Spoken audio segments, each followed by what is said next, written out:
दाढ़ी वाले अली मोहम्मद में और दाढ़ी वाले उस टेररिस्ट में कैसे साबित करेंगे आप कि आप एक अच्छे मुसलमान हैं? क्या ये बात सच नहीं है कि आप उसको गिरफ्तार कर सकते थे? I strongly object, Your Honor. Yes or no, officer? Objection, Your Honor. मेरे घर में मेरा स्वागत करने का हक उन्हें किसने दिया? ये मेरा भी उतना ही घर है जितना कि आपका। और अगर आप मेरी दाढ़ी और ओसामा बिन लादेन की दाढ़ी में फर्क नहीं कर पा रहे तो भी मुझे हक है मेरी सुन्नत निभाने का। ये बनाया था ट्रेलर, ऐसा कुछ रिलीज किया तो सबने बहुत तारीफ की, बहुत सारे मैसेजेस, फोन्स। नॉर्मली हम लोग डायरेक्टर्स लोग आपस में एक दूसरे को मैसेज कर देते हैं किसी का कोई ट्रेलर आता है तो उस दिन बहुत सारे फ़ोन आए। वो बड़ी इनकरेजिंग बात होती है। मुझे याद है जैसे पिंक का ट्रेलर आया था तो मुझसे रहा ही नहीं गया, मैंने सुजीत को फ़ोन किया, मैंने कहा अरे क्या ट्रेलर है यार। एंड सो वो वैसा कुछ हुआ जिस दिन ये ट्रेलर रिलीज़ हुआ। बहुत इनकरेज्ड फील हुए। फिर वो डिजिटल टीम बताती रहती है क्या चल रहा है, कैसा चल रहा है। बड़े अच्छे अच्छे रिस्पॉन्स आ रहे थे। फिर मैं गया यूट्यूब पे कमेंट्स वगैरह पढ़ने शुरू किए तो कुछ 20% लोग थे जो डिवाइडेड थे। कुछ लोग कह रहे थे कि दाऊद के पैसे से फिल्म बनाई है मुसलमानों को जस्टिफाई करने के लिए, आतंकवाद को जस्टिफाई करने के लिए एक्चुअली। और कुछ लोग बोल रहे थे कि आरएसएस के पैसे से फिल्म बनाई है हिंदुओं का, मुसलमानों को बदनाम करने के लिए। तो मेरी पिक्चर में पैसा लगाया डी भाई ने, वो तो सच है। उनका नाम दीपक मुकुट है, हम लोग उनको डी भाई बोलते हैं। डी भाई खड़े हो जाओ। ये हमारे ऐसे लेजिटिमेट डी भाई हैं, वो इलेजिटिमेट डी भाई हैं। नो एक्चुअली हम लोग, मेरे फोन पे इनका नाम डी भाई सेव्ड है। तो वो सच नहीं था। मैंने कहा यार ये क्या हो रहा है, मुझे एंटी हिंदू करार दिया। अच्छा उस दिन मैंने बाई चांस ऐसा कुछ कूल के चक्कर में ये पहना हुआ था तो उन्होंने बोल दिया कि तेरे को क्या लगता है, तू गमछा पहन के हिंदू हो जाएगा। तो मैं हिंदू भी नहीं रहा उस दिन। तो देशभक्ति वक्ति तो actually out of the window, Hindu ही नहीं रहा। बहुत डिस्टर्ब भी हुआ। उसके बाद फिर एक वो ट्रोल ब्रिगेड शुरू हुई मेरे पीछे, माँ बहन की गालियाँ। फिर एक साहब ने एक वीडियो बना के डाल दिया कि तुझे घसीट घसीट के मारेंगे। मैंने एक चिट्ठी लिख दी उन लोगों को। डिस्टर्ब तो हुआ था एक्चुअली, ऐसा नहीं है कि डिस्टर्ब नहीं हुआ। और वो ही डिस्टर्बेंस अभी आप लोगों के साथ शेयर भी करना चाहता हूँ। और उस डिस्टर्बेंस ने एक मेरी हरकत को अंजाम दिया जो मैं भी आपसे और शेयर करूँगा। तो मुझे लगा यार कि मैं तो हिंदू हूँ, मेरे ऊपर तो कोई डाउट नहीं हो सकता, मेरे ऊपर ही डाउट हो रहा है, तो जो मुसलमान होंगे उनको क्या फील होता होगा। तो वो बड़ा डिस्टर्बिंग था मेरे लिए। मुझे याद है मेरा बेटा बड़ा हो रहा था, 8-9 साल का था, सुबह क्रिकेट खेलने जाता था। तो एक दिन लौट के आया, बोला पापा मैं डर गया कुछ आज। मैंने क्या हुआ? बोला वो ना बाहर निकल रहा था तो कुछ शराबी लोग खड़े हुए थे, सुबह 6-6:30 बजे जाता था। तो सुनो how we train our kids ना, कि सोशल ट्रेनिंग, बाहर जाएंगे अकेले। तो मैंने उसको समझाया बेटा वो लोग पार्टी करके निकल रहे थे, तुम्हारा नुकसान थोड़ी करने खड़े हुए थे वो। तो मैं उसको ऐसे समझाने की कोशिश कर रहा था। And when I relate that to what Muslims feel today, मुस्लिम भी अपने बच्चों को समझाते होंगे ना, बेटा तुमको थोड़ा सा हो सकता है कोई देशद्रोही बोले, हो सकता है तुमको कोई आतंकवादी बोले, तो वो बच्चों को बचपन से सिखाना शुरू करते होंगे, वरना तो बच्चा तो हैंडल ही नहीं कर पाएगा। एक 8 साल के बच्चे को तो देश की परिभाषा नहीं मालूम और उसको शक की निगाह से देखा जाएगा तो वो कैसे डील करेगा उससे। कमाल की बात यह है कि हिंदुस्तान का इतिहास अगर देखें, हिंदुइज्म का इतिहास अगर देखें 5-6 हज़ार साल पुराना, हम लोग बहुत पैशनेटली डिवाइड होते हैं एक्चुअली कास्ट में। वो चाहे हिंदू हो, चाहे मुसलमान हो, चाहे सिख हो, चाहे ईसाई हो, हम हमारे सेक्ट्स में डिवाइड होकर लड़ाई करते रहते हैं अपने अपने एरियाज में। कहीं ब्राह्मण और क्षत्रिय लड़ते रहते हैं, कहीं शिया सुन्नी लड़ते रहते हैं, कहीं कोई लड़ता रहता है, कहीं कोई, मतलब सिखों में भी जाते हैं। लेकिन जब हिंदू मुसलमान को खड़ा किया जाता है ना तो सारी जातें एक हो जाती हैं। सब बोलते हैं नहीं नहीं नहीं मुसलमान से लड़ना है, या मुसलमान बोलता है हिंदू से लड़ना है, और हम सालाना दंगे करते रहते हैं। एक्चुअली एक छोटी सी कहानी है, बताता हूँ। एक कुछ ब्लेस्ड लोग होते हैं, मैं हूँ वैसे, तो उनको पढ़े लिखे लोगों का सानिध्य मिलता है, मुझे मिला। तो एक साहब ने बड़ी अच्छी कहानी सुनाई मुझे, उनका नाम नहीं लूंगा। उन्होंने कहा जब नई नई लिफ्ट आई थी तो पब्लिक को समझ में नहीं आता था लिफ्ट चलती कैसे है, कि 2 दबाओ तो 2 पे जाकर रुक जाती है, 3 दबाओ तो 3 पे जाकर रुक जाती है। उनको समझ ही नहीं आता था ये क्या है, कि कैसे होता है ये। तो उन्होंने उसका नाम दे दिया ऑटोमेटिक। ये क्या, ये ऑटोमेटिक है। उसके बाद मोबाइल फोन आए, तो फिर समझ नहीं आई ये मोबाइल फोन कैसे, ये यहाँ दबाते हैं, अमेरिका में पट कर घंटी बजती है, बात होती है। तो उसका नाम रख दिया कंप्यूटराइज्ड। वो कंप्यूटराइज्ड है। वैसे ही जब आतंकवाद आया ना, इस्लामिक आतंकवाद, तो किसी के समझ में नहीं आया तो उनको बोल दिया मुसलमान। वो मुसलमान है तो आतंकवाद खत्म। कभी किसी ने ये आइडेंटिफाई करने की कोशिश नहीं की कि आतंकवाद क्या है और मुसलमानों में जो आतंकवाद है वो क्यों है। और हम लोग दुनिया भर की बातें करते हैं, और ये जो ट्रोल ब्रिगेड है, मेरे दोस्त सब, उनको ये बताना चाहता हूँ कि मुस्लिम आतंकवाद में सबसे ज़्यादा मुसलमान मरता है। ये डेटा है, ये मैं नहीं बता रहा हूँ। तो जानकारी की कमी, सही सवाल पूछने की कमी। मुझे किसी ने बताया कि जब रामायण लिखी गई थी तो उस वक्त संस्कृत में लिखी गई थी, उस वक्त सिर्फ 2 जातियों को संस्कृत सीखने की इजाजत थी, ब्राह्मण और क्षत्रिय, क्योंकि ये रूलिंग क्लास था। ये परंपरा देखा जाए तो आज भी चल रही है। हिंदुस्तान सैटेलाइट छोड़ लेता है, हम दूसरों के लिए सैटेलाइट छोड़ते हैं, मार्स पे जाते हैं, यानी क्या क्या करते हैं, स्कूल नहीं बना पाते हम। कभी कभी मुझे लगता है कि ये एक साजिश है, 70 साल से चल रही है, कि पढ़ाना मत, पढ़ा दिया तो सही सवाल पूछेंगे। ये फिल्म के माध्यम से कुछ सही सवाल, और यकीन मानिए ये बिल्कुल सियासी फिल्म नहीं है, इसका किसी पॉलिटिकल पार्टी से कोई लेना देना नहीं है, इसका किसी पॉलिटिकल इंसान से कोई लेना देना नहीं है। ये आपके बारे में है और मेरे बारे में। हम लोग क्या क्या गलत करते हैं और क्या क्या सही कर सकते हैं, कैसे हम खुश रह सकते हैं, कैसे हम एक दूसरे के काम आ सकते हैं, कैसे हम एक दूसरे को आगे बढ़ा सकते हैं। और जब हम एक दूसरे का साथ देंगे तो वही चीज़ जो बनेगी, जो मुल्क होगा। इसलिए फिल्म का नाम मुल्क है। वो पता नहीं कहाँ से इस फिल्म के साथ इतनी सियासत जोड़ दी गई। मुझे आप लोगों से गुजारिश है कि जब मैं एक्टर्स को यहाँ बुलाऊंगा तो फिल्म की बात करेंगे हम लोग, सियासत की बात नहीं करेंगे। वो मुझसे कर लेना बाहर, वो करेक्ट प्लेटफॉर्म भी नहीं है ये।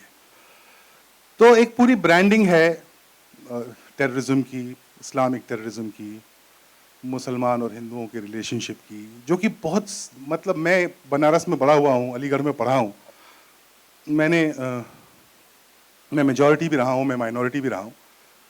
मैंने कभी कोई डिस्कम्फर्ट फील नहीं किया। जिस दिन लोगों ट्रोल पे मुझे गालियाँ पड़नी शुरू हुई तो दुनिया भर से, मतलब पहला सुबह सो के उठा तो मेरा फ़ोन एक कतर से मिस्ड कॉल था। मेरा एक दोस्त आफ्ताब है, कतर में रहता है, डांटा मुझे उसने, फिर इरशाद ने दिल्ली से डांटा, फिर सब ने डांटा कि तुम ये क्या बकवास कर रहे हो, चुपचाप पिक्चर बनाओ, पिक्चर रिलीज़ करो। तो मुझे डांट पड़ी कि भाई अपना ख्याल रखो। तो जब ये पूरा सिलसिला हुआ तो मैं बहुत डिस्टर्ब हुआ। मैंने कहा एक्चुअली हमने ना बहुत सारी गर्द जो है ना वो कालीन के नीचे डाल दी है, 47 से लेके आज तक। एक्चुअली 47 की पूरा पहले की तो शायद उतनी गर्द नहीं है। एक बड़ा इंटरेस्टिंग डेटा है, कल मैं सोच रहा था, वो लोग जो इतने परेशान रहते हैं हिंदुस्तान में मुसलमानों से, वो पार्टीशन से भी बहुत परेशान है। अब मैं आपको एक गणित बताता हूँ। आज हिंदुस्तान की आबादी 130 करोड़, उसमें करीब 18-20 करोड़ मुसलमान हैं। पाकिस्तान और बांग्लादेश की मिला के आबादी कुछ 30-32 करोड़ है। अगर पार्टीशन नहीं हुआ होता तो 160 करोड़ की आबादी होती हमारी, उसमें से 50 करोड़ मुसलमान होते, 60 करोड़ मुसलमान होते। तो आपको वो पसंद है, तो इसका मतलब आप मुसलमानों को प्यार करते हैं। अगर आप पार्टीशन का विरोध करते हैं तो आप तो प्यार करते हैं। फिर ये कॉन्ट्राडिक्शन है, मुझे समझ नहीं आया। एनीवे, तो मैंने अपनी मार्केटिंग टीम और डिजिटल रिसर्च टीम से रिक्वेस्ट की कि एक रिसर्च करते हैं पूरे हिंदुस्तान में, और ये फिगर आउट करने की कोशिश करते हैं कि हम क्या सोचते हैं एक दूसरे के बारे में। जब सवाल मेज़ पे रखे होंगे ना, सही सवाल, तभी तो जवाब ढूंढेंगे। अभी तो जवाब सवाल ही नहीं है और जवाब मिलने का कोई चांस ही नहीं है। तो एक सर्वे सा कराया गया, कुछ अपने देश की 70 शहरों में कुछ 3000 लोगों से कुछ सवाल जवाब किए गए। वो आपके सामने अभी प्ले करेंगे। उसमें बहुत सारी होप भी है, उसमें बहुत सारी चिंताजनक स्थिति भी है, लेकिन बहुत सारी होप भी है कि हम लोग साथ बैठेंगे तो एक दूसरे से बात करेंगे अगर, तो मतलब समस्या एक्चुअली ज़्यादा है नहीं, वो आराम से सॉल्व की जा सकती है। मुल्क में, द फिल्म मुल्क में ऐसे ही कुछ रिश्तों की बातचीत है, ऐसे ही कुछ हिंदू परिवार हैं, ऐसे ही कुछ मुसलमान परिवार हैं जो एक साथ रहते हैं और उनकी ज़िंदगी में एक ज़लज़ला आता है, एक भूकंप आता है, उससे वो कैसे डील करते हैं, उसमें कहाँ कुछ किरदारों से कुछ गलतियाँ होती हैं, कुछ से नहीं होती हैं, कुछ एक इंसानियत के दायरे से बाहर जाके एक्ट कर पाते हैं, उसमें कुछ आपको अच्छे ऐसे किरदार मिलेंगे जिनके को देख के हमको इंस्पायर होना चाहिए। फिल्म उस बारे में है, पर उसके पहले एक बार मैं चाहता हूँ आप लोग ये, एक बड़ी रिप्यूटेड एजेंसी है और मैक्स मीडिया जिन्होंने ये रिसर्च किया हमारे लिए, देख लें।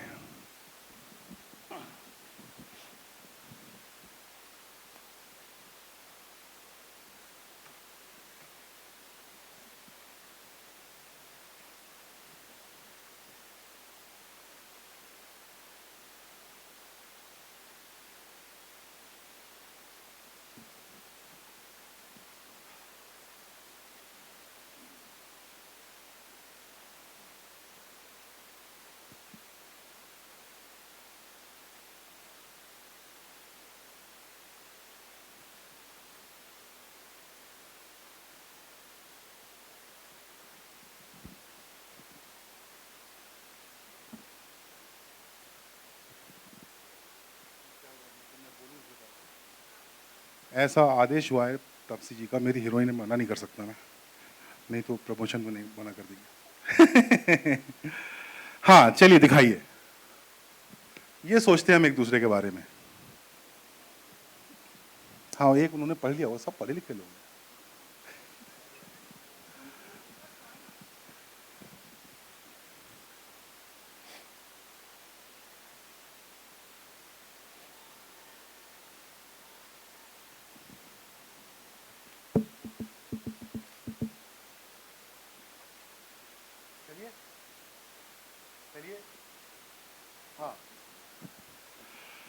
More than 1 out of 2, 52% non-Muslims in India believe Islam is the main cause of terrorism in the world. 44% Muslims in India believe that a majority of non-Muslims think that Muslim people are terrorists. ऐसा सुन के ठीक ही सा लगता है ना कि जितने भी टेररिज्म के केस दुनिया में पकड़े जाते हैं उसमें मुसलमान इन्वॉल्व होता है। थोड़ा सा अगर आप होराइजन इसका वाइडन करेंगे कि टेररिज्म क्या है, तो शायद समझ में आएगा कि उस टेररिज्म की परिभाषा को लिमिट कर दिया गया। और फिर अभी रजत मुझे डांटेगा कि तुम फिर पॉलिटिक्स डिस्कस करने लगते हो, तो रजत से डांट पड़ती है मुझे हमेशा प्रेस कॉन्फ्रेंस के बाद। तो मैं नहीं बता रहा, लेकिन हाँ ये हमें और आपको समझने की ज़रूरत है कि टेररिज्म इस्लाम, यहाँ बात ख़त्म नहीं होती है। पहले टेररिज्म समझिए क्या है और फिर उसमें देखिए कंट्रीब्यूशन क्या है। जैसे वो उस दिन मैंने एकता कपूर का कुछ उन्होंने इफेक्ट डाल के एक बहुत वायरल सा वीडियो बना दिया था। मैंने कहा था यार वो आतंकवाद की शुरुआत मुसलमानों ने नहीं की थी। आतंकवाद की शुरुआत एक्चुअली पहली सदी में हुई थी। आतंकवाद दो प्रकार के हैं, एक तो वो जो स्टेट अपने लोगों पर करता है और एक वो जो लोग अपने स्टेट के अगेंस्ट करते हैं।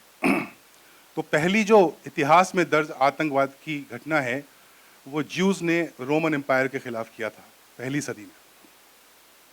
हिटलर की हरकतों को भी आतंकवाद कहा सकता है, पर जो आधुनिक आतंकवाद है, जो बम फटते हैं, वो आयरलैंड में 1800 समथिंग में आयरिश रेवोल्यूशन के दौरान हुआ था। इस्लामिक टेररिज्म एक्चुअली रिकॉर्डेड जो है वो Soviet invasion of Afghanistan late 70s early 80s में हुआ था, और उसके बाद फिर मतलब बहुत अपने उरूज पर है, चल ही रहा है, रुकता ही नहीं है। हाँ चलिए,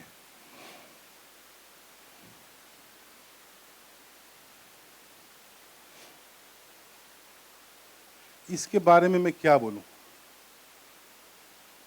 45% नॉन मुस्लिम्स को ऐसा लगता है कि अगर बस में कोई दाढ़ी और टोपी वाला आदमी आके बैठ जाए तो उनको अनकंफर्टेबल हो जाता है।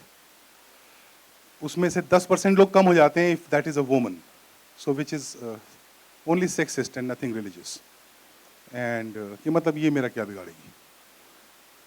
24% मुसलमानों का ऐसा मानना है कि उनको 24% लोगों को एडवाइस किया गया कि भाई दाढ़ी क्यों रखनी है, टोपी क्यों पहननी है, अवॉइड करो ना।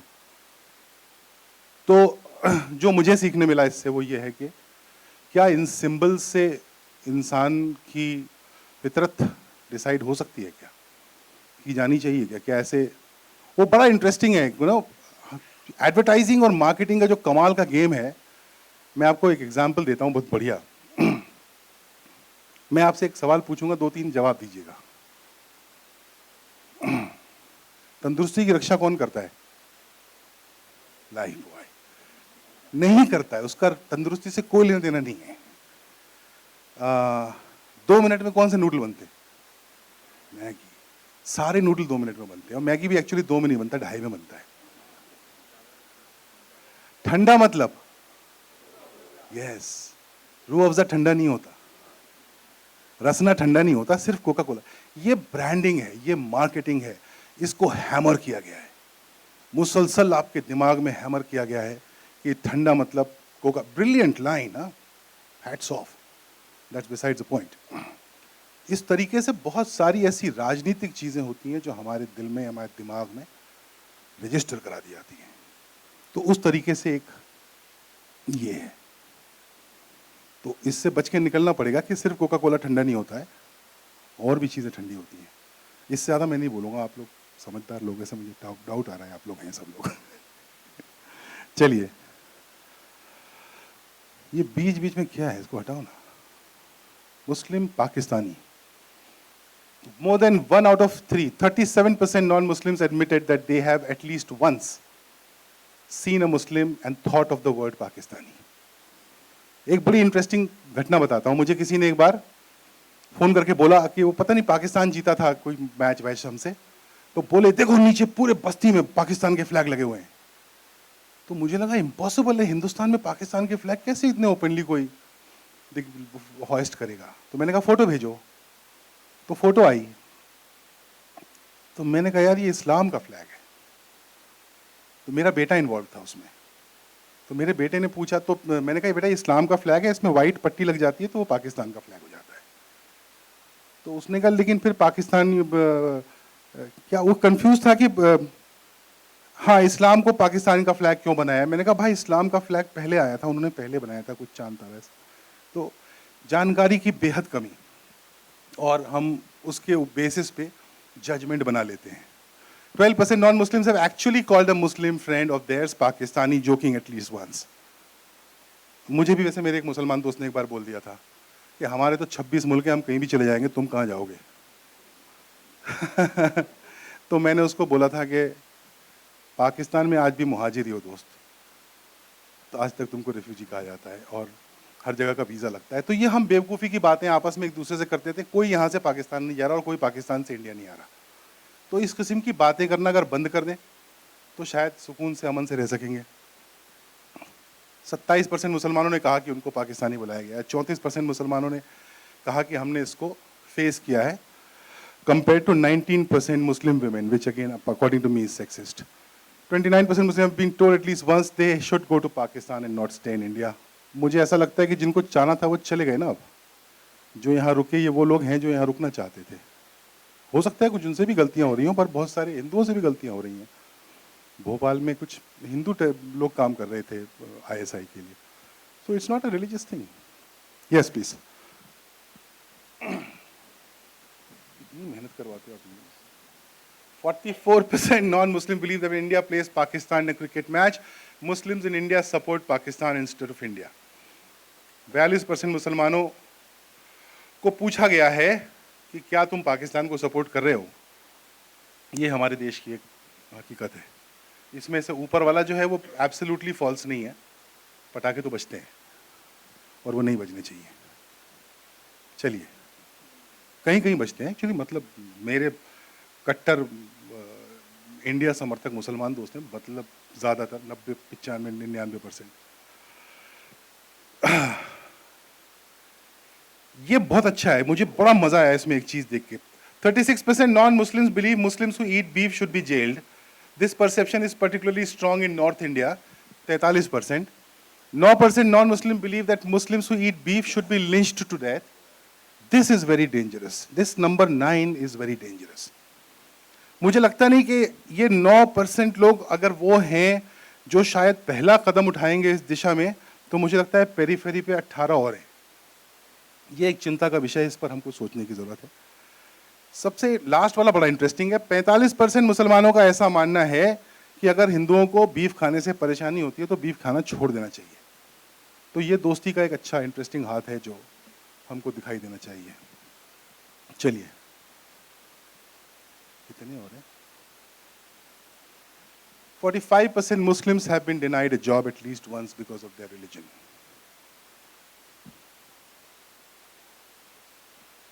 ये तो मैं जानता हूँ, बल्कि मैंने अपने सारे एक्टर्स के इंटरव्यू किया था कुछ, वो अभी तक आप लोगों के सामने नहीं आया, तो उसमें सबका एक, ऑलमोस्ट सबका एक ये व्यक्तिगत अनुभव रहा है। बॉम्बे में ऐसा होता है, मेरे साथ खुद हुआ था ऐसा कि मैं प्रॉपर्टी बेच रहा था और सोसाइटी ने बोल दिया था कि मुसलमान को मत बेचिए। तो मैंने धमकी दे दी थी कि मैं टीवी पे चला जाऊंगा, तो फिर मैंने बेचने दिया। तो ये तो होता है हमारे यहाँ।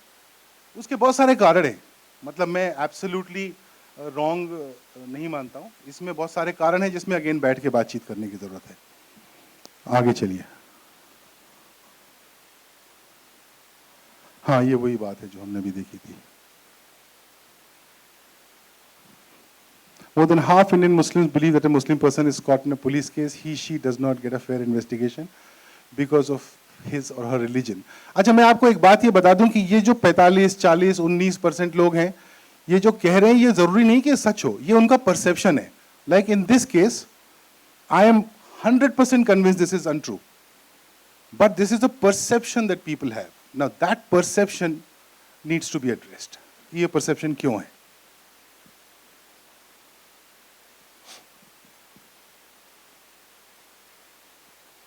61% non-Muslims believe that Muslims are more old-fashioned and backward compared to people of other religions in the country.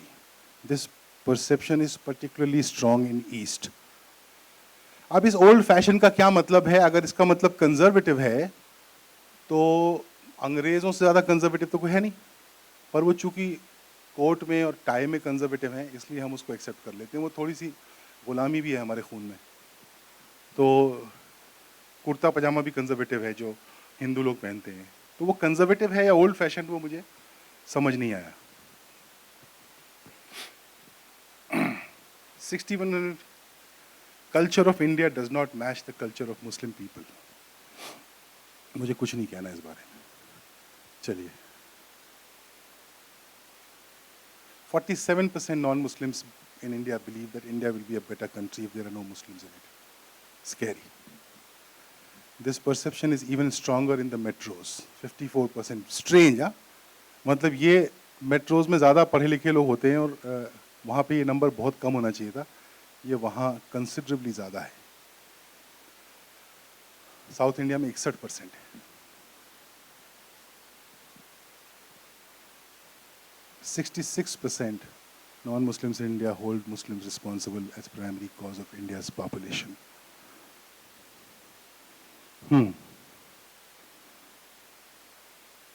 When asked what the first thought, एक किसी आदमी को, मुसलमान आदमी को दाढ़ी और टोपी में देखा तो क्या थॉट आता है? 58% नॉन मुस्लिम्स ने कहा कि नेगेटिव थॉट्स आते हैं, बायसेस आते हैं।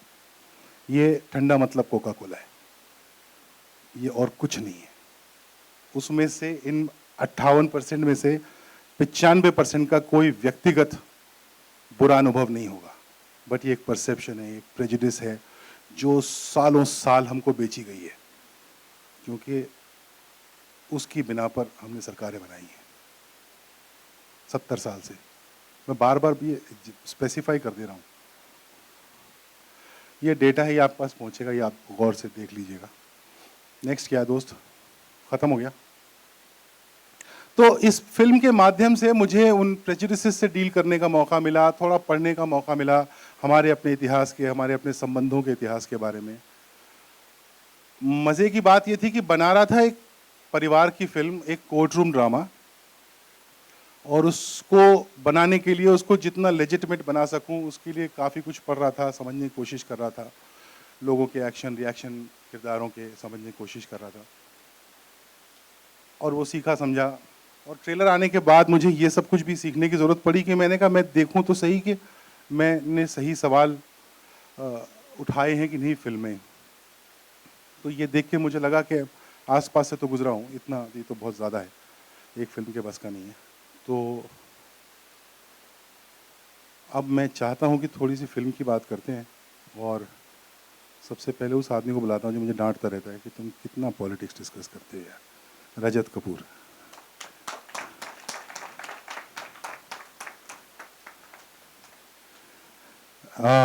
सब फिर नीचे से आता हूँ, सबसे छोटी वर्तिका, आ जाओ आ जाओ।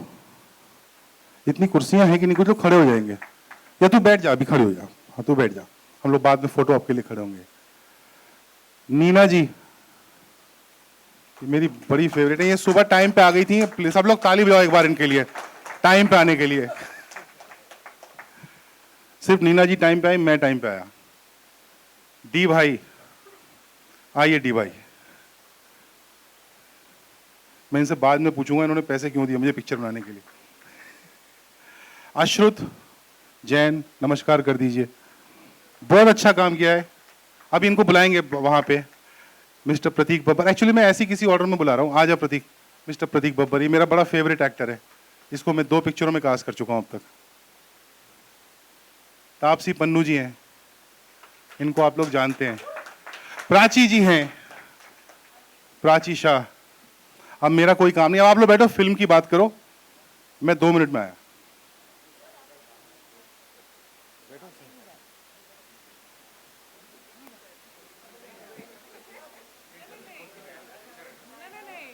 हवा मिलती है, लेकिन बार बार ये मुद्दा बार बार उठा है, और ऐसे में बॉलीवुड भी खड़ा हुआ है। जब बॉलीवुड में भी कई हमारे मुस्लिम स्टार्स हैं, उन्होंने कहा है कि हम यहाँ इस देश में अपने आप को अनसेफ नहीं फील करते।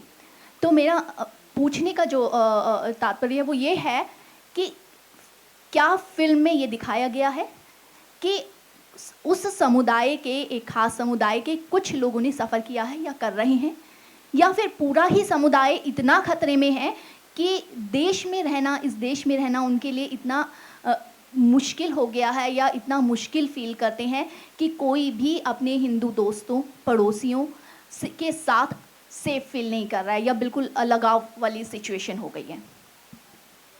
आपका प्रश्न ये है कि फिल्म में क्या जो आपके हमारे देश में है, मेरी एक्चुअली आदत है मैं आपके बोल देता हूँ आपके घर में, तो मुझे इस बेसिस पे मुझे देशद्रोही करार दिया गया। तूने आपके बोला, आपके देश।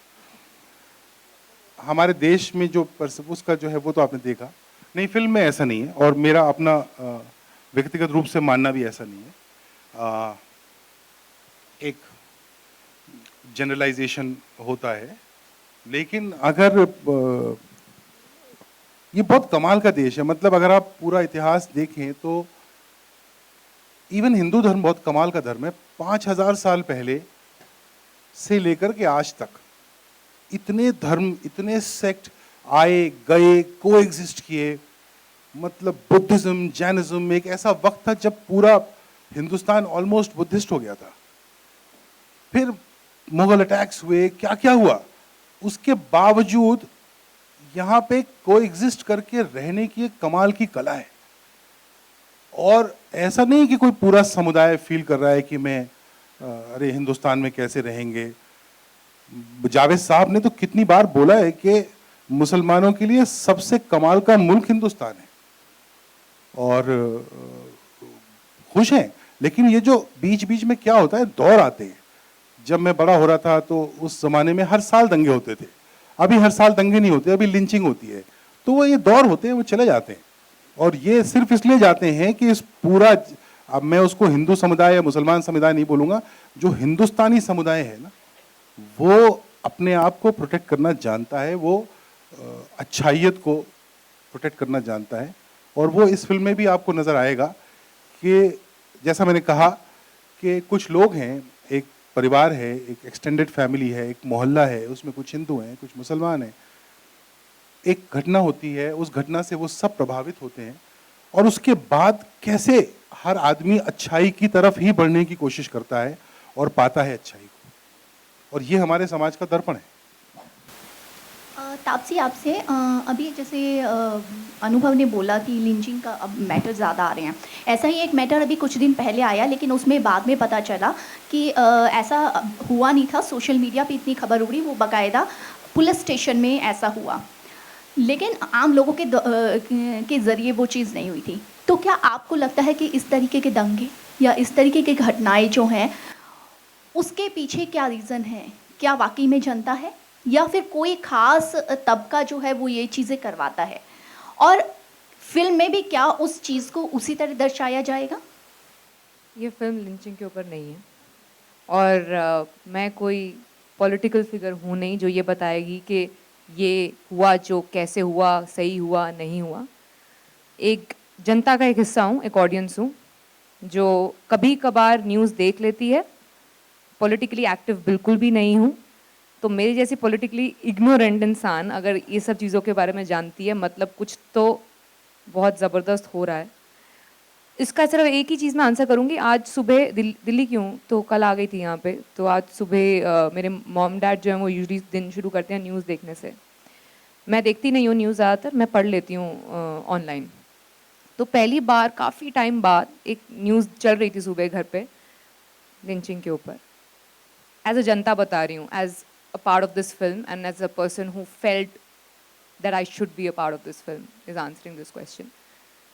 I was about to eat, but before that, before having my breakfast, I wanted to puke out because 2 घंटे सुबह 8 बजे से लेके 10 बजे तक मैंने न्यूज़ चैनल पे वो लिंचिंग के बारे में डिटेल में हर एंगल से सबके विचार, सबका क्या कहना है, वो सब सुना।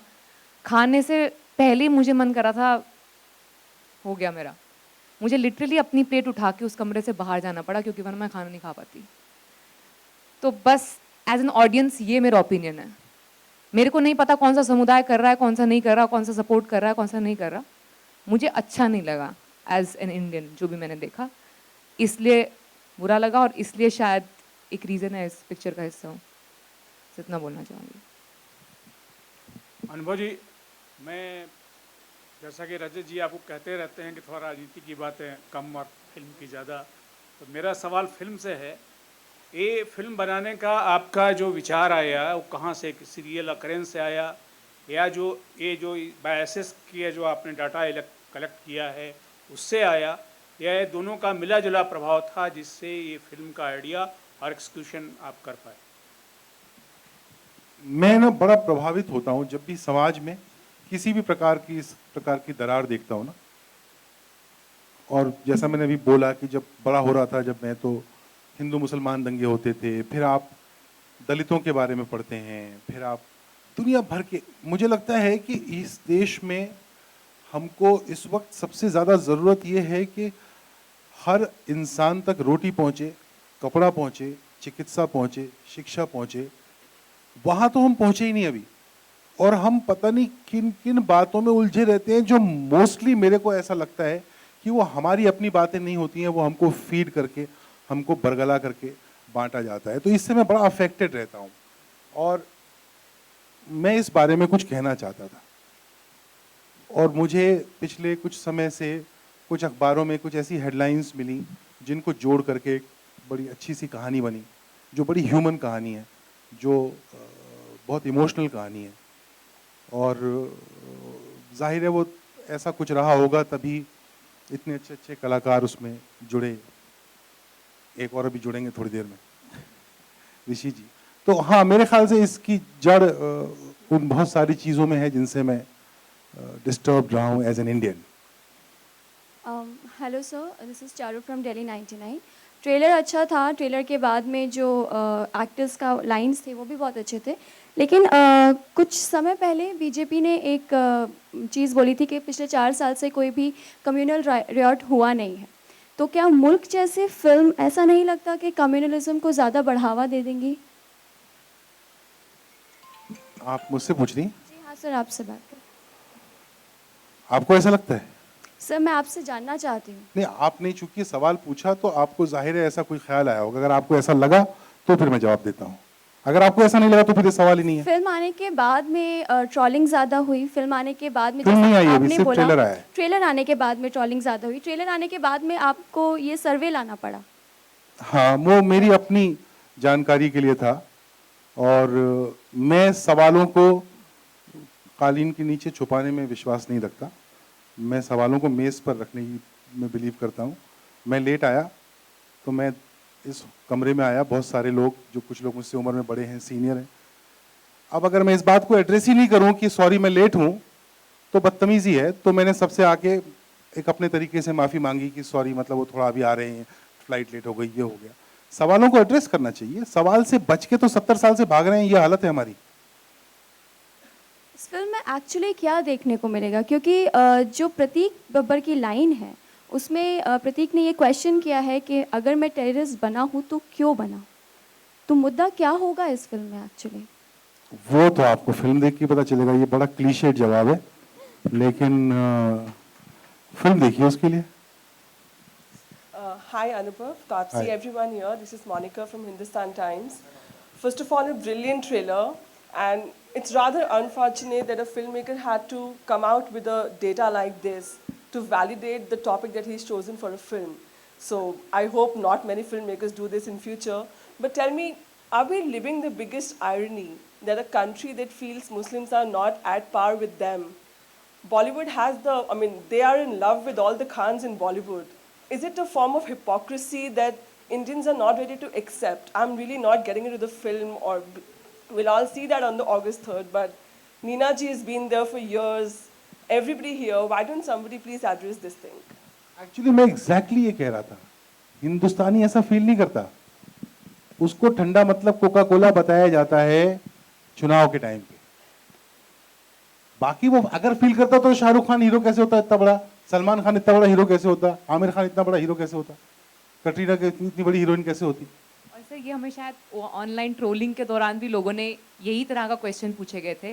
काफ़ी सपोजिट पढ़े लिखे इंसानों ने भी ये क्वेश्चन पूछे गए थे कि भाई शाहरुख खान ऐसे हैं, ये हैं।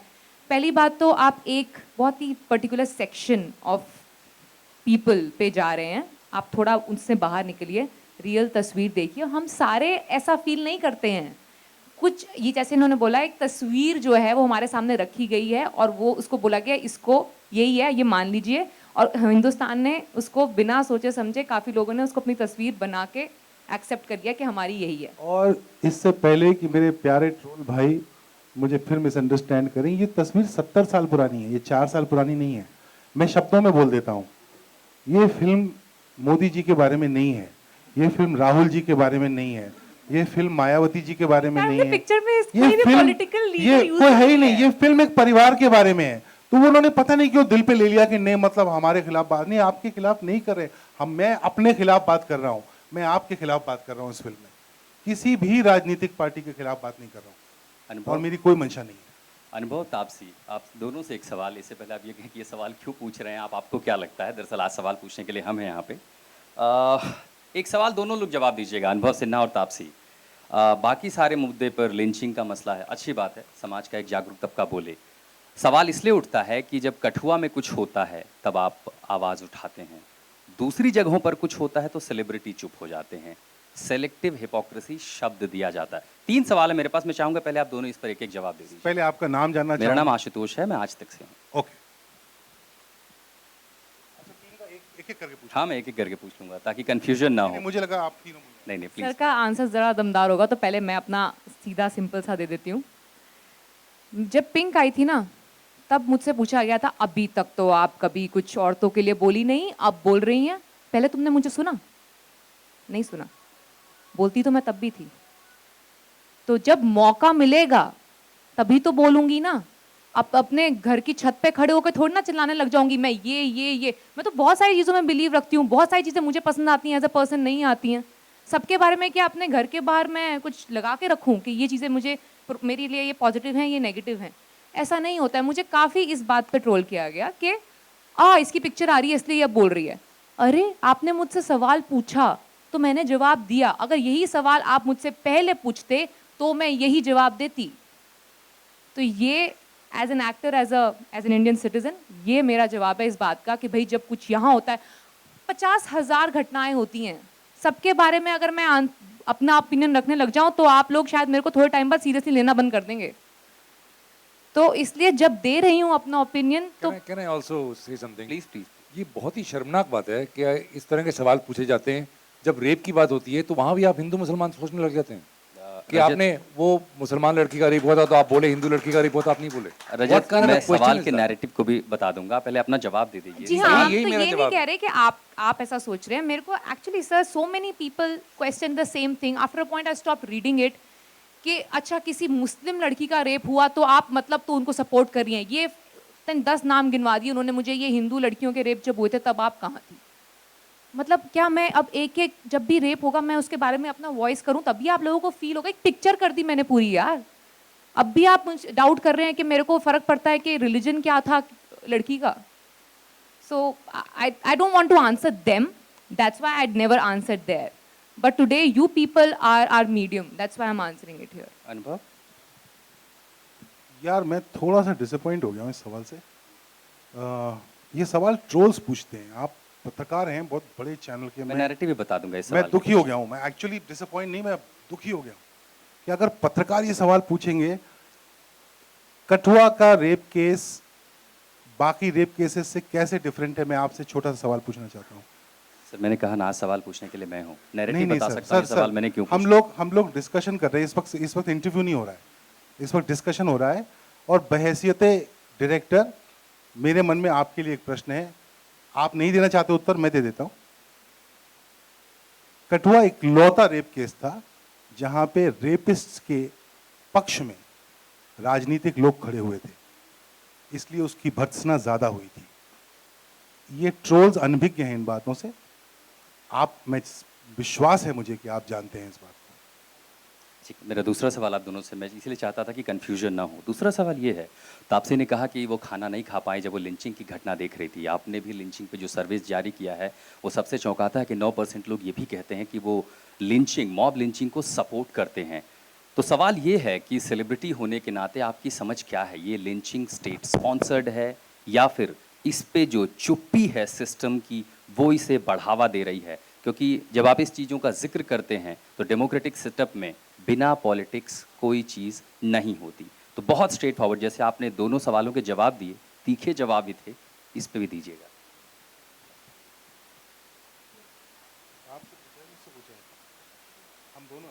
मैंने एक पिक्चर करी है उसके रजत, आप भी जवाब दीजिएगा। तो मैं तो पिक्चर के पर्टेनिंग सवाल आंसर करने वाली हूँ इस समय। मैं जिसका लेना देना मेरी पिक्चर से नहीं है, मैं उस चीज़ का आंसर नहीं करूँगी। You talk spoke about that lynching. ठीक है, अनुभव आप बोलना चाहेंगे? आपने तो सर्वे जारी किया है। हाँ मतलब सॉरी, आपका एक छोटा सा सवाल दोबारा बोल दीजिए, मैं थोड़ा खो गया, बहुत एक्चुअली पिछले सवाल से हर्ट हो गया हूँ, बहुत इसीलिए मैं सवाल डिस्टर्ब हो गया हूँ। दोबारा पूछिए। ठीक है, आपने लिंचिंग का जिक्र किया अपने सर्वे में। जी, डेमोक्रेटिक सेटअप में बिना पॉलिटिक्स कुछ होता नहीं है, तो ये लिंचिंग की जो घटनाएं हो रही हैं, आपकी समझ क्या कहती है? ये स्टेट स्पॉन्सर्ड है, सिस्टम की चुप्पी इसे बढ़ावा दे रही है, या फिर आपको लगता है कि इसके लिए जिम्मेदार दरअसल समाज में है कौन? ये पहली बार नहीं हो रही है इस किस्म की घटनाएं। तो जो मैं बार बार कहता हूं कि इससे पहले कि आप इस बात को एग्जिस्टिंग सरकार के परिप्रेक्ष्य में देखें, ये पहली बार नहीं हो रही हैं, पहले भी घटनाएं हुई हैं, लगातार होती हैं। बंगाल में होती हैं, केरल में होती हैं। लोगों को घेर के मार देना, राजनीतिक हत्याएं करना, ये कोई नई बात नहीं है। एक्चुअली देश में कुछ भी नया नहीं हो रहा है, ये सब कुछ अलग अलग शक्लों में हुआ है। नया क्या था? कुछ राजनीतिज्ञ एक रेप के पक्ष में, एक रेप अक्यूज के पक्ष में खड़े हुए, वो नया है। कल मैंने रात को एक पोस्ट लिखा था ट्विटर पे, मैं उसका जिक्र नहीं करना चाह रहा था। उस पर लिखा था मैंने कि जब पहली लिंचिंग की घटना हुई थी, प्रकाश में आई थी, तो मैं रात भर सो नहीं पाया था कि वो आदमी क्या सोच रहा था मार खाते हुए कि अब ये रुक जाएंगे, शायद अब रुक जाएंगे, शायद अब रुक जाएंगे, और फिर वो उसी पूरे प्रोसेस में मर गया। मैं रात भर नहीं सो पाया, मैं डिस्टर्ब हो गया था। अभी फिर हुई घटना हो तो अब मुझे उतना डिस्टर्ब नहीं करती, मैंने ऐसा लिखा। तो लोगों ने मुझे ऐसा बताना शुरू किया, तू केरल के बारे में क्यों नहीं बोलता, तू इसके बारे में क्यों नहीं बोलता। अरे भाई, मैं अभी इसके बारे में बोला है, केरल के बारे में जब कुछ हुआ था ना तो प्लीज जाके पढ़ लें, बोला था। ये जो उसका जस्टिफिकेशन शुरू हुआ है ना, वो नया है और वो भयावह है। रजत, आप भी जवाब दें, फिर मैं अपना तीसरा सवाल पूछता हूँ। Yeah, I really thought we'll talk about the film, but actually I'm very disturbed by the survey and the fact that 9% of people think that people who eat beef should be lynched is a scary thought. You know, that 9% of non-Muslims think that people who eat beef should be lynched. Where are we living? And now you're asking whether it's politically motivated or who's organizing this. Who cares? The thing is that it is already in our minds. We already have become that.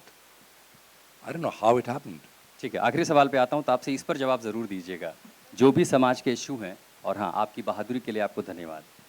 जो भी समाज में जो ये issue हो रहे हैं, celebrity जब कुछ बोलते हैं तो एक अच्छा असर डालते हैं। नॉर्मली हमने देखा है कि अलग अलग मसलों पर सब अलग अलग सेलिब्रिटीज़ कुछ बोलते हैं। क्या बॉलीवुड पावर को लेकर के या सिस्टम की वजह से सामाजिक इशू पर बटा हुआ है आपस में? तीनों लोग जवाब दे सकते हैं। मैं पूरे बॉलीवुड के लिए नहीं बोलना चाहूँगी, अपने लिए बोलूँगी। तो जब भी मौका मिला है किसी भी सामाजिक इशू को लेके उसकी सही तस्वीर दिखाने का मौका मिला है, तब मैंने उस पूरे मौके को दोनों हाथों से पकड़ा है। पहले भी किया था, अभी भी कर रही हूँ, आगे भी करूँगी। बाकी बॉलीवुड का मैंने कोई ठेका ले नहीं रखा है, मैंने अपना ले रखा है, मैं वो कर रही हूँ जो मेरे को सही लगता है। अनुभव, आपसे सवाल है कि सेंसर बोर्ड के साथ कैसा एक्सपीरियंस रहा और कितने कट्स के साथ पास हुई है? आप तो चमत्कार। मैंने सोचा था स्पीच में, मेरे से स्पीच में एक बात रह गई थी और मुझे अभी ख्याल आया था कि मैं आउट ऑफ कॉन्टेक्स्ट ही बोल देता हूँ वो बात, और आपने वो कमाल है। आप तो मैं सेंसर बोर्ड के खिलाफ कई बार खड़ा हुआ हूँ, ट्विटर पे, फेसबुक पे, प्रेस कॉन्फ्रेंसेस में बहुत झगड़ा किया है, बट सेंसर बोर्ड ने जिस तरीके से मुल्क से डील किया, मैं उसके लिए जोर से ताली बजाना चाहता हूँ। बहुत देर बहस हुई, बहुत देर बातचीत हुई, बहुत संतुलित बातचीत हुई। उनकी जो क्वेरीज थी, मेरे जो जवाब थे, उसके बाद हम एक ऐसे जगह पे पहुंचे जहां मैं भी खुश था और वो भी खुश था। यूए सर्टिफिकेट मिला, ट्वीट किया था ना, यूए सर्टिफिकेट। तापसी, हाय। एक्चुअली पिंक में आपने एक विक्टिम का रोल प्ले किया था एंड इसमें आप लॉयर प्ले कर रहे हैं। So which role was most challenging for you? उस समय वो था, इस समय ये है, बट एक्चुअली ये इसलिए थोड़ा सा ज़्यादा स्ट्रेसफुल हो गया था यार, क्योंकि if you see the kind of star cast this film has, 5 cameras एक साथ रोल होते थे सेम पिंक की तरह, जहाँ पे एक थिएटर की तरह पूरा का पूरा सेशन एक टेक में होता था, और मेरे लेफ्ट में होते थे आशुतोष राणा जी, कटघरे में कभी कभी होते थे रजत कपूर जी, कभी कभी होते थे ऋषि कपूर जी, और बहुत सारे और बहुत अच्छे थिएटर के एक्टर्स। तो मेरी जो वहाँ हालत थी ना, मैं मतलब अच्छे क्लीन शब्दों में नहीं बता पाऊँगी, तो इसलिए बस समझ जाइए जो मेरी हालत थी कभी इतनी टाइट नहीं हुई जितनी उस समय उस जगह खड़े होके हुई थी, क्योंकि मुझे पता था कि अगर यहाँ पे एक सुर भी गलत लगा ना, तो मतलब लोगों ने जो बैंड बजानी है ना, वो कोई ट्रोल्स से कंपैरिजन नहीं होगा, वो तो जो वो ट्रोलिंग होगी ना, वो सबसे ज़्यादा खतरनाक होगी। वो उसका जो डर मेरे अंदर था एक एक सेकंड। इनफैक्ट आशुतोष सर को एकदम फर्स्ट सीन में घुसने से पहले मैंने बोलती था, सर आपकी इतनी बड़ी फ़ैन हो और इस टाइम मेरी क्या हालत हो रखी है आपको पता नहीं है। तो सो ये मेरे लिए बहुत इंटिमिडेटिंग था, ये फिल्म का ये रोल, वहाँ खड़े होना सबके सामने, सबके बीच में और परफॉर्म करना, it has been the most intimidating role of my career till now. Hi, this is Denzel from India Ahead. Good evening, everybody. First of all, I'd like to congratulate you. I think it's a great, it's a very brave thing that you guys have done, because to pick up a movie like this is something that's very brave. I'd like to take this a little back. According to me, Anubhav sir, you may be right, but okay. The first time that terrorism ever started was actually in China, and it was against the ruling monarch there that they started this terrorist outfit. That's my take on this. And the reason why it happened was communication. So they had started a new system of communication whereby the Chinese were communicating by papyrus, that's a form of paper, or thereof, leaves or something like that. And that's when they started to communicate, and the descent started through that. So my question to you is, one, in what light do you, as we saw just now the interaction between one of my colleagues and you, what light do you hold the media in, one? And two, how sensitive were you while you made this movie? Because after all, it could flare up anything. So how sensitive were you?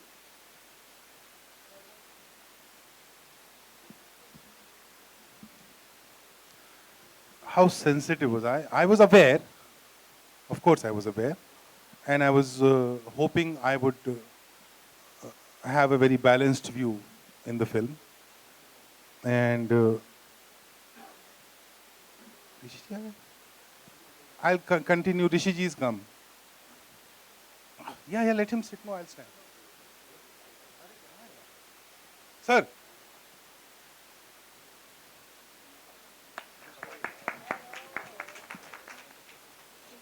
sorry, I'm late. मुझे किसी रिश्तेदार को अस्पताल लेके जाना था, तो गुड़गांव गया था, और गुड़गांव की आप बात जानते हैं, 5-10 मिनट में ही पहुंच जाते हैं आप लोग।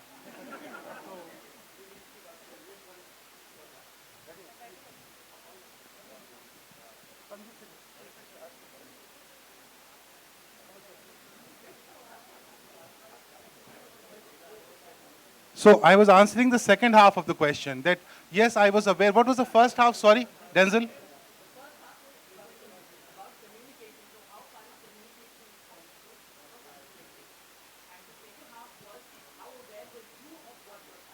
Yeah. Yeah, so answering the second half first, I was very aware what I was dealing with, and it is potentially volatile. But you know, when I wrote the script, I gave it to a lot of friends from all walks of life. And this was one question I always asked them. So I would not first tell them the question, I'll have them read the script, and then they'll say whatever they had to say. And if they did not come to this point, I would go to that point and say, do you think, you know, there's something here? They say, no. And actually, the fact that the censor board goes ahead and, you know, doesn't do anything to my film, it's done its job in a balanced manner. The first half was, how does that, it's not the communication, it's actually the lack of it that that causes these differences and distances. And that's the reason I did the survey. I thought I should know where we are, and we should know where we are, and then that will be a good starting point to move forward and, you know, shake hands and give each other a hug.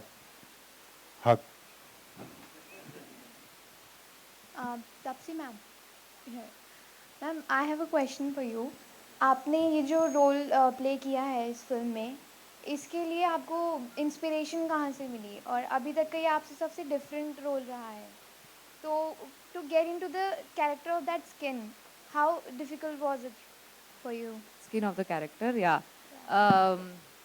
Inspiration कोई ऐसी नहीं होती कि मतलब किसी को मैं copy करूँगी, ऐसा नहीं है, वरना मैं क्यों हूँ एक्टर, मतलब there is no point then.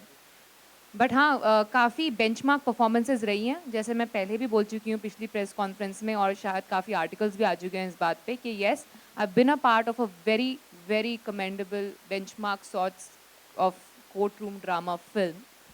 So yes, that Bachchan sir's character in that has given me a very high benchmark to reach out to. I don't know, मतलब मैं अगर आसपास भी थोड़ा बहुत आ गई ना तो मैं पार्टी करूँगी. So yeah, so that is. I have not tried to copy anyone. I have just played it my way, and then there were people who are good to guide me. So yeah. Rishi Kapoor जी, सवाल आपसे पूछ लेता हूँ. अनुभव और तापसी से पूछ लिए थे, काफ़ी लंबा सेशन भी चल गया. सवाल ये है सर, फिल्म को देख करके काफ़ी सारी चीज़ों पे चर्चा की जा सकती है, लेकिन आज एक रिपोर्ट भी यहाँ जारी हुई है इसी स्टेज से. जरा खामोश हो जाइए, हम यहाँ काम बात कर रहे हैं, आप लोग सब बीच में बात करेंगे तो कैसे जवाब देंगे? Silence please. थैंक यू जी, कहिए. तो रिपोर्ट दरअसल लिंचिंग पे काफ़ी कुछ कहा गया है, मुस्लिम्स को लेकर के कहा गया. आपने जो किरदार इसमें देखा ट्रेलर में काफ़ी कुछ पता चलता है. तो मुझे ये बताएं सर, लिंचिंग को लेकर के खासकर अभी भी अलवर में एक घटना हुई है, आपके हिसाब से समाज में जिम्मेदार कौन है? देखिए जी, पहले तो ये सियासती बातें मुझे नहीं पता. मैं जज्बाती आदमी हूँ, कलाकार हूँ, जो एक्टिंग के बारे में पूछना वो मुझे पूछिए, सियासी बातें वो जो सियासत चलाते हैं उनसे पूछिए। Thank you sir.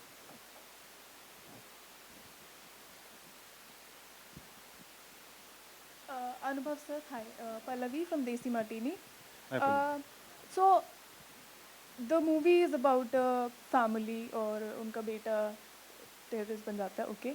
तो what kind of a dialogue you wanna spread with the movie? मतलब As in dialogue between two kinds of people, or like through the movie, what is your message? not really. It's not a message film. It's actually a very entertaining courtroom drama. It's a court case going on. There are evidences and there are counter allegations and allegations. It's very engaging. And you know, through this, because the case is about something very relevant in the society, that gives me an opportunity to maybe table some questions. That I have managed to do. But I don't think, you know, films are overrated in that sense, that, you know, films don't bring about social change, and films don't kind of find solutions to problems. हाँ, वरना हाँ, pink के बाद rape में actually कुछ तो कमी आ गई होती। फिल्में ओवररेटेड होती हैं इस मामले में। It's just an entertaining thing, entertaining piece of entertainment software, which also is relevant in your life today. Rishi sir, yeah. So, what was your motivation behind signing the film? आप पहले मुझे दिखाई तो दें कहाँ हैं आप? सर इस तरफ मैंने इशारा भी किया था। अच्छा ठीक है, थैंक यू। आप मोटिवेशन क्या होता है? फिल्म की कहानी अच्छी लगती है और आप बोलते हो कि हाँ ये किरदार अच्छा है, उसको निभाने में मज़ा आएगा, और अगर कहानी रेलेवेंट हो साथ साथ में तो ये डबल मज़ा आएगा। तो जब इन्होंने कहानी सुनाई थी तो मेरे तो एक चैलेंज वाली बात थी कि अगर मैं कर सकूं तो मज़ा आएगा। और हमने फिल्म की है, अब आप लोगों के पे है कि ठीक है, अच्छी है, बुरी है, कितनी बुरी है और कितनी अच्छी है वो तो वक्त ही बताएगा। Pratik, we have always seen you playing different characters in movies, and how was your experience working in Mulk? Breathtaking. Check. Absolutely breathtaking experience. Working, being directed by Anubhav sir, and sharing screen space with Rishi Saab and Prachi ji, Tapsi, Rajat sir, and Neena ma'am.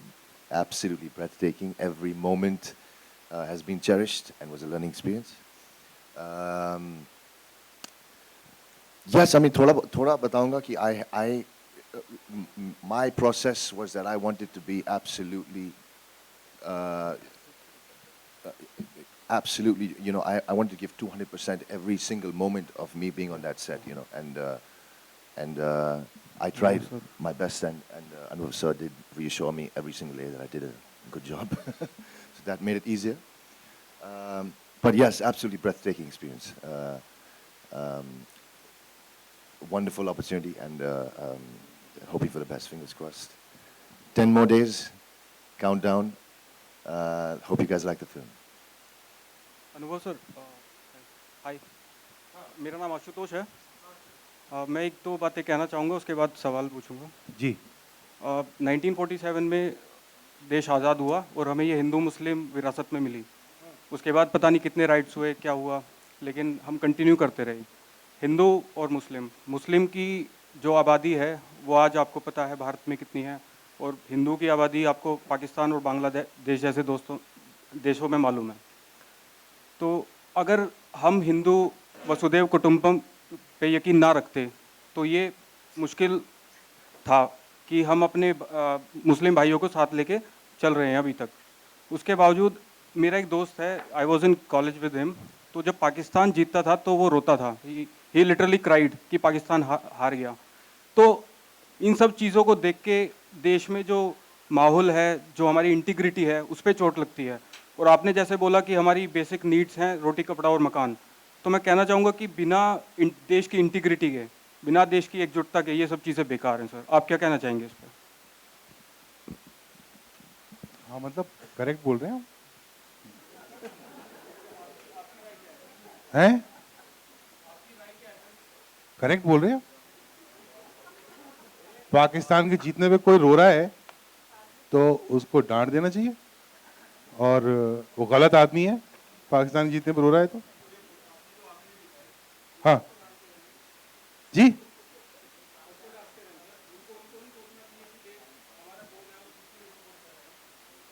Mic ले लेना sir, नहीं आ रही आवाज ठीक से। Hi, sir. Sir, Prashant here from Times Now. Just one question from Rishi Kapoor, sir. Sir, from whatever we could make out of the trailer that we saw, and the kind of divide that we were able to make out, you have been here for quite some time, sir. Do you really think that the divide? I've been here where for quite some I mean, time. in the industry, sir, basically. Sorry? In the industry. हाँ. Sir, do you really think that the divide actually exists? And if yes, how has it grown from the years, say, 20 years back? Sir. क्या पूछ रहे हैं, मेरे को समझ नहीं आया, क्या पूछ क्या रहे हैं?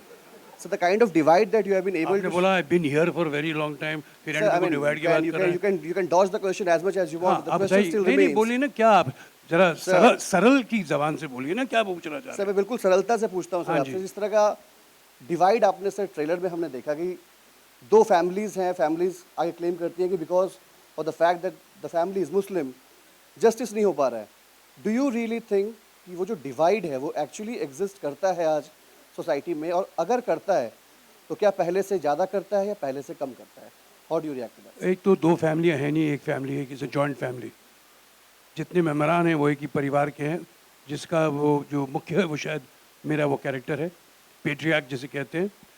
और कोई भी फिल्म बनाने में आप देखिए, एक कोई सिनेमैटिक लिबर्टी तो ली जाती है, नहीं तो आप डॉक्यूमेंट्री बनाइए, फ्री दिखाइए टेलीविज़न पे। एंटरटेनमेंट टैक्स क्यों लेते हैं आप उन चीज़ों का? जब एंटरटेनमेंट ही नहीं है तो आप टैक्स क्या लोगे?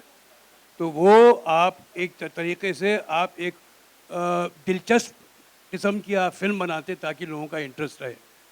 तो हमने, जैसे डायरेक्टर साहब ने, अभी मैं तो थोड़ा लेट आया हूँ, जो कह रहे थे फिल्म के बारे में, तो जो हमने एक जो समस्या बताई है, हम कहीं पिक्चर में ये नहीं चाह रहे कि हम उसका हल जानते हैं। हमने सिर्फ बताई कि ये समस्या प्रिवेलेंट है हमारे आज सोसाइटी में, लेकिन हमने हल नहीं बताया। हम हल खुद नहीं जानते तो हम बताएंगे क्या आपको? तो ये है एक्चुअली पिक्चर की कहानी, और ये आपका शायद आपको ये जवाब मिल गया होगा इसका। Thank you. Hi Prachi, hello. मेरा क्वेश्चन आपसे है, आई मीन आप इस मूवी में बिल्कुल एक डिफरेंट मूवी है, तो और इतने बड़े स्टार्स हैं और टैलेंटेड स्टार्स हैं, तो कैसा एक्सपीरियंस रहा आपका इस मूवी को? क्योंकि बिल्कुल डिफरेंट है, लाइक नॉर्मल एक एंटरटेनमेंट मूवी नहीं है। How was your experience? Objection my Lord, और वो एंटरटेनिंग मूवी है। I mean entertaining. वेल मेरा एक्सपीरियंस तो बहुत बहुत ही ज़्यादा बढ़िया रहा है, क्योंकि सबसे पहले तो मेरे लिए पहला किरदार है जहाँ मैं एक अलग गेटअप में नज़र आ रही हूँ। I have never played a Muslim. So सबसे पहले जब मुझे सर ने बुलाया, मुझसे कहा कि you gonna be wearing a hijab, and मैं अपनी बात करूँ तो working with stalwarts right from Rishi sir, who I have grown up watching, one of my most favourite, Ashutosh ji यानी है, नीना जी, I have watched her when I was a kid on television. So I couldn't believe it कि मैं working with such a great star cast. I mean, right from Taapsee to Rajat sir to Prateek has been great. अनुभव sir के साथ has been a, हाँ sir बात ही अलग है, कह दिया उन्होंने खुद ही। But let me tell you, ये परिवार जो यहाँ दिख रहा है, it's been amazing, क्योंकि 25 दिन हमने साथ में गुजारे, 27 दिन हमने साथ में गुजारे हैं, और ऐसा बहुत ही कम होता है आजकल के दौर में जहाँ एक साथ पूरी फैमिली एक साथ शूट कर रही हो सुबह से लेकर शाम तक, and that's the kind of bonding you see in the film, and I am so glad to be a part of this film. Like sir said that it is an entertaining film with no message, with just trying to show you what is happening and how best can we react as a human. Let's start with that. So for me, I think it has been a brilliant experience. मैंने बहुत कुछ सीखा है ऋषि sir से, तापसी से, with all my actors. It's been so enriching, and thank you so much sir for making me a part of this film. Thank you so much. अनुभव जी, एक आप बोलने से पहले मैं ख़ास चीज़ बताना चाह रहा हूँ इस फिल्म के बारे में। मुल्क जो फिल्म है ये फिल्म में कोई हीरो हीरोइन वाली पिक्चर नहीं है, इसमें कोई हीरो हीरोइन कॉमेडियन विलन या ऐसी चीज़ें कोई नहीं है। ये एक ensemble कास्ट फिल्म है। जितने भी आप देख रहे हैं यहाँ कलाकार जो इस मंच पर बैठे हैं, उन सब का एक योगदान है फिल्म में। वो सब हीरो हैं, सब हीरोइंस हैं। ये सब हम मिला के हमने इस पिक्चर को मुकम्मल किया है। और ख़ास बात ये भी है कि क्योंकि हमारा कंटेंट जो है, मुद्दा जो है फिल्म का बहुत स्ट्रांग है, तो मेरे ख्याल में अनुभव जी ने सही किया कि जो कास्टिंग पिक्चर की वो was very suited to the film. तो ये प्लीज़ जहन में रखिएगा कि हम जैसे हम लोग हैं यहाँ, we are all part of the same film and we are equally responsible for the film. Anubhav, Rishi Kapoor जी की बातों का ध्यान रखते हुए दरअसल संज्ञान से कुछ चीज़ें हट नहीं रही हैं, खासकर सबसे ज़्यादा वो रिपोर्ट। तो मुझे ये बताइएगा कि फिल्म के ठीक रिलीज़ के पहले आपको इस तरह की कोई रिपोर्ट जारी करने की नौबत क्यों आई? आखिर क्यों आई ये रिपोर्ट, क्यों लाए आप? मैंने जैसा बताया आपको कि जो एक पूरा एक सिलसिला शुरू हुआ मेरे साथ, जिसमें मुझे देशद्रोही, वो तो वैसे भी पहले भी बोलते रहते थे, अभी आतंकवादी भी बोला मुझे, और एंटी हिंदू बोल दिया। मतलब अभी मैं हिंदू भी नहीं, मतलब नॉट हिंदू नहीं, एंटी हिंदू। सो मैं जानना चाह रहा था कि क्या चल क्या रहा है देश में, कौन लोग हैं ये, यू नो। आई वुड, बाकी मैं उनकी तो बात ही नहीं कर रहा हूँ जो मुझे बोल रहे हैं बांद्रा में आके मिल, तेरे को चीर डालेंगे, तेरे को घर पे आके मारेंगे, उनकी मैं, वो उनके बस की नहीं है, वो अलग बात है। तो उनकी मैं बात नहीं कर रहा। जो लोग एक्चुअली डिबेट करते हैं, जिसलिए मैं आपसे ही शायद मैं बोला था ना, मैं डिस्टर्ब हो गया उस क्वेश्चन से, बिकॉज वो सवाल कुछ 10,000 बार उससे डील कर चुका हूँ, लेकिन वो अनपढ़ लोगों से आया था हमेशा। इस बार जब एक पत्रकार के थ्रू आया ना, तो मैंने कहा ये क्या हो गया। तो वो सवाल डिस्टर्ब करता है कि अरे आप तब तो नहीं बोले, अरे जब सिएरा लियोन में लोगों के हाथ काटे जा रहे थे तब तो आप नहीं बोले। अरे बोले होंगे या नहीं बोले होंगे, सॉरी अभी बोल रहे हैं ना। तो मतलब इस वजह से डिस्टर्बेंस हो गया। मैंने कहा मैं जानता हूँ, जानने की कोशिश करता हूँ कि मेरे समाज में चल क्या रहा है। तो मुझे दिखाई दिया मेरे समाज में क्या चल रहा है, मुझे इंटरेस्टिंग लगा। तो मैंने कहा अभी परसों ही आया था और हम आज यहाँ आ रहे थे, मैंने कहा चलो आप लोगों से शेयर कर लेते हैं। मेरे सवालों पर आपकी आलोचना का भी मैं स्वागत करता हूँ ऋषि कपूर जी। मेरी तरफ से आखिरी सवाल होगा, आपने बहुत खूबसूरती से, आलोचना किसने की, मैंने की, इन्होंने की? नहीं, आपने भी, कि तापसी ने भी की थी, इसीलिए कहा मैंने। अच्छी बात है ना, मैंने की कि नहीं? आपने अभी तक नहीं किया, आपने तो जवाब ही नहीं दिया, इसीलिए अगला सवाल। आलोचना तो अच्छी बात है ना, मैं आपकी करूँ, आप मेरी स्वागत करता हूँ। Correct, very good. मैंने कहा मैं स्वागत करता हूँ। ऋषि कपूर जी, दरअसल फिल्म को देखते हुए काफ़ी सारी चीज़ों का ध्यान आता है, समाज में जो कुछ भी है, दो कम्युनिटी को लेकर के या आपस की, हम जितने भी कम्युनिटी हैं देश में, हमारे बीच जो रिश्ता है, जो पनप रहा है, जो पनप चुका है, जो पहले पनपा था, या हम जिस हालात में हैं, क्या उसमें बदलाव आया है? बदलाव आया है तो कितना आया है, किस हद तक आया है, और इस बदलाव के लिए जिम्मेदार कौन है? आई होप आप इसका जवाब देंगे। मेरे हिसाब से हमें भाईचारा को एक्चुअली प्रमोट करना चाहिए। मैं समझता हूँ कि जो दो कम्युनिटीज़ बोल रहे हैं, हमको बोलना चाहिए कि हम एक नेशन के लोग हैं, हम एक मुल्क के लोग हैं। मुल्क टाइटल सिर्फ कंट्री का मतलब नहीं होता, मुल्क होता है कॉन्शियस। जैसे कॉन्शियस इन मुल्क, कि मुल्क बनता कैसे, लोगों से बनता है। तो हमारे यहाँ हमारे पास ज़मीर होनी चाहिए। ये मार धाड़, ऊंच नीच, जात पात, ये तो पता नहीं कब से चली आ रही है। जब मैं पैदा भी नहीं होता तो मेरा बाप पिक्चरें बना रहा था उस पर। तो ये तो चलता आ रहा है और चलते रहेगा। लेकिन कहीं जब हमारे यहाँ कुछ एजुकेशन बढ़ जाएगी तो लोगों को लगेगा कि यस भैया, लोग कहाँ। मैं ही आपको ये बताना चाहता हूँ, मैंने परसों ही किसी जर्नलिस्ट से कहा कि मैं बहुत खुशकिस्मत हूँ कि मैंने उस वक्त जन्म लिया जबकि मैंने देखा कि रूस चाइना में कम्युनिज्म हट गया। मैंने ये देखा कि साउथ अफ्रीका में एपार्थाइड जो है, जो काला और सफ़ेद का जो था, वो एबॉलिश हो गया। हमने ये भी देखा है कि बर्लिन में ईस्ट और वेस्ट की दीवार गिरा दी गई, जर्मनी को यूनिफाई कर दिया। हमने ये भी देखा कि नॉर्थ कोरिया और अमेरिका बैठ के डिस्कस कर रहे हैं, लेकिन हमारा ये 70 वर्ष का ये झगड़ा जो है अभी तक हल नहीं हुआ, जो है इंडिया और पाकिस्तान का। अरे बैठो यार, कुर्सी और मेज पर बैठ के इसका कोई रिजल्ट निकालो। क्या हम लड़ते ही रहेंगे? दुनिया अपनी अपनी प्रॉब्लम सॉल्व कर रही है, हम क्यों नहीं सॉल्व करते अपने?